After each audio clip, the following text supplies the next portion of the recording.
Egypt increases pressure on Ethiopia through port deals with Eritrea and Djibouti.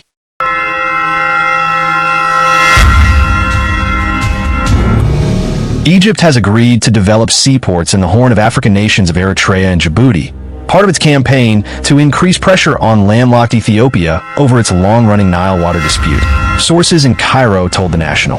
Under the agreements signed without fanfare, Egypt will upgrade the strategic Red Sea port of Assab in Eritrea and Dorala in Djibouti on the Gulf of Aden to increase their capacity and create berths for warships and the scope to post small but elite military contingents. Both ports lie near the Bab al-Mandeb Strait, the southern gate of the Red Sea. Ethiopia, which borders Eritrea and Djibouti, is known to be heavily reliant on Dorala for the transfer of goods. Egypt has more than 2,000 kilometers of Red Sea coastline on its mainland and the Sinai Peninsula. It controls the Suez Canal that links the Red Sea to the Mediterranean. It has repeatedly maintained its strong opposition to landlocked nations, such as Ethiopia gaining a territorial foothold on the Red Sea, the main maritime link between Europe, the Middle East, Asia, and East Africa. The discreet signing of Egypt's agreements with Eritrea took place during a late October visit to Cairo by President Isaias Afwerki, according to the sources who have first-hand knowledge of the deals. The other deal was negotiated and finalized by senior Egyptian and Djibouti officials. They added, Egypt, already bound to Eritrea and Djibouti by strong political and military ties, will build infrastructure at the two ports to refuel and resupply warships from its southern fleet, including destroyers, submarines, and troop and helicopter carriers, said the sources. The agreement with Djibouti, they said, also provided for upgrading a road network leading to Dorala.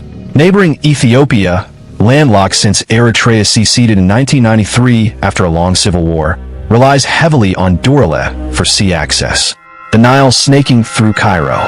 AP, the agreements legitimize our military presence in the two countries, said one of the sources. Already Egyptian warships are frequent visitors to the two ports.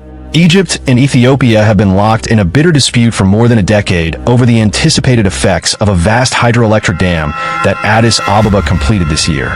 Egypt, which relies on the Nile for nearly all its freshwater needs, views the Grand Ethiopian Renaissance Dam as an existential threat, contending it will reduce its vital share of the river's water and give Ethiopia unacceptable control over its downstream flow at times of drought.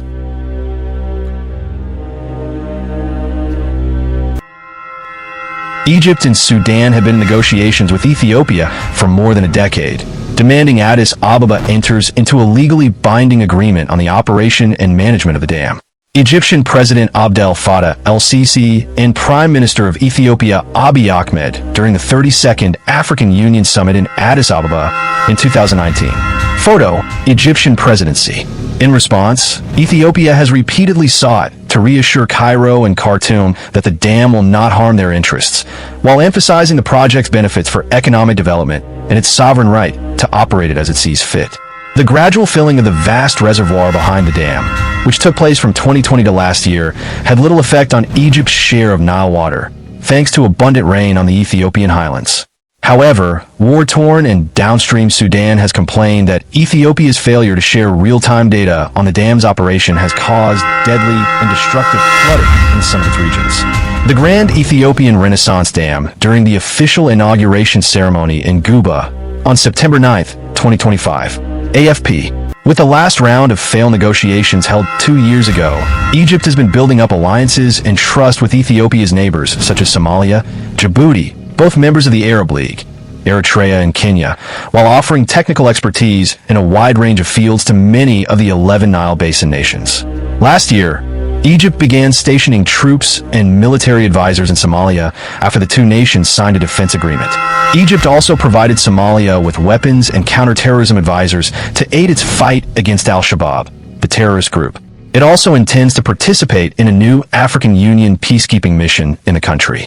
The lack of serious bilateral or trilateral negotiations on the dam has meant the focus is now more on regional issues that are definitely causing tension between Cairo and Addis Ababa, said British-based William Davison, managing editor of Ethiopia Insight. The tension is focused on Egypt's participation in the Somalia mission and Ethiopia's regional maritime ambitions.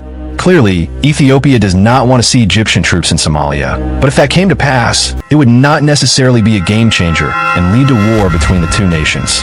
The overall picture is that the dam is a reality and will continue to be a source of tension. I cannot see the two countries fostering trust and cooperation, but I don't see them going into armed conflict either.